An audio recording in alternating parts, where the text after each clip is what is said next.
Estate Planning for Professional Sole Proprietor. Adapted from a previously published article written by Li Qichuan, a licensed financial advisor. Mr. Wang Xian, not his real name, a practicing CPA, has been building a profitable accounting practice in his city of 1 million residents. He directs a staff of 8 and easily draws $20,000 a month from his practice. He considered a partnership before when the practice was building so fast he could scarcely keep up, but he opted to restrict the number of clients instead. He has been able to set aside $48,000 annually into each of his 4 children's accounts for their education, but not much else. He thought he would worry about funding his retirement once they were out of college. He had asked his wife to quit her job and take care of their 3 children who are now studying in private school. She did so happily, at least until he fell asleep behind the wheel after working late as usual during the tax season. His broken neck has left serious doubts as to whether he will ever return to work. Mr. Wang Xian and his family have gone from a upper-middle, comfortable, standard of living to financial crisis overnight. What happens to sole proprietorships such as Wang's in this situation? First of all, it's busy tax season. His clients must file their returns and pay their taxes. The staff stay late every night trying to keep up, but the clients with more complex problems must turn to other CPAs in the city. Their loyalty to Wang will not last forever, with the tax office deadline. Without the better clients, revenues shrink, and there are difficulties paying the staff's salaries, office rental and utilities.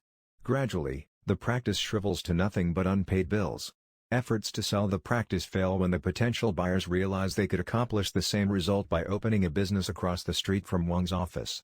His clients will need to go somewhere. The situation is not much better at home. Wang's take-home salary was the sole source of his family's income. Without his presence in the office and in front of clients, there is no income. By digging deep into his own savings accounts, the Wangs can pay family expenses for less than a year. Would the situation have differed if Wang had died in the accident? Not much. Once the professional sole proprietor exits, his or her clients are up for grabs by competing tax firms in the city. If Wang had owned a retail or trading business, there may have some inventory or equipments the executor could have liquidated. However, who can say if retail is an easier business to sell than an accounting practice? What can you do differently from Wang to prevent this kind of tragedy from happening to you? Suggested solutions. Firstly, plan in advance of the time you want to exit from the business, both by choice or by circumstance. Secondly, protect yourself with sufficient disability income insurance. This is insurance that replaces a portion of your income for a specified period of time, such as for 5 years, or to age 65. The payouts are received income tax-free. Thirdly, look for a successor owner and key employee or friendly competitor. You can enter into buy-sell agreements with a loyal employee, or even with your competitor. It will be a huge challenge to find a buyer who would buy your practice only upon your death or disability.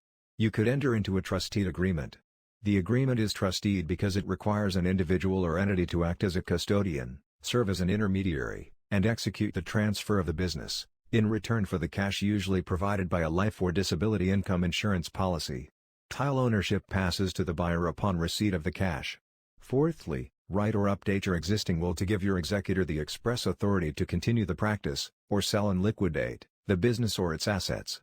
This extra flexibility should make it easier to do what is best for your beneficiaries.